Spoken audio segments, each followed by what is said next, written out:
大家好，我係 Kelvin， 係澳門扶輪社2024-25嘅當屆社長。喺澳門嘅一啲活動入邊啦，嗰陣時係疫情啦，咁我就認識咗我哋澳門扶輪社嘅 PP Cynthia， 佢就邀請我去參加第75屆嘅澳門扶輪社慈善參務會，咁從而認識更加多嘅唔同嘅扶輪社友嘅。咁喺參加咗呢一個參務會之後啦，咁同埋其他嘅一啲澳門扶輪社嘅活動之後，咁我喺2021年嘅10月咧，就正式成為咗澳門扶輪社嘅其中一員啦。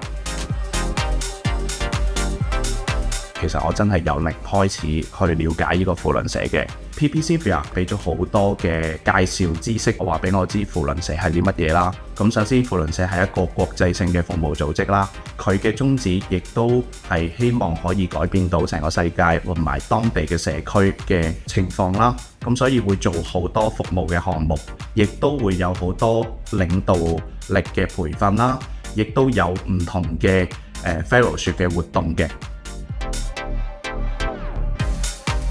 首先，我覺得係認識到好多朋友嘅，無論係澳門當地啦，亦都係喺我哋嘅地區入邊啦，仲有其實去到成個國際上邊都認識咗好多唔同嘅社友。咁呢一個係扶輪社呢一個平台可以俾到我哋去學習嘅。第二樣嘢嘅話，真係我哋做好多地區或者國際嘅服務項目，從而去幫到當地或者國際上其他地區有需要嘅人士。我今年作為當屆社長去越南參加嘅一個探訪活動，我哋了解到越南嘅新生嬰兒佢哋未必接受到有咁多合適嘅急救服務，所以我哋澳門扶輪社就與當地嘅一個慈善機構合作，去培訓當地嘅醫生去接受一個早產嬰兒嘅急救嘅服務培訓，從而去減少呢一個早產嬰兒嘅夭折嘅情況。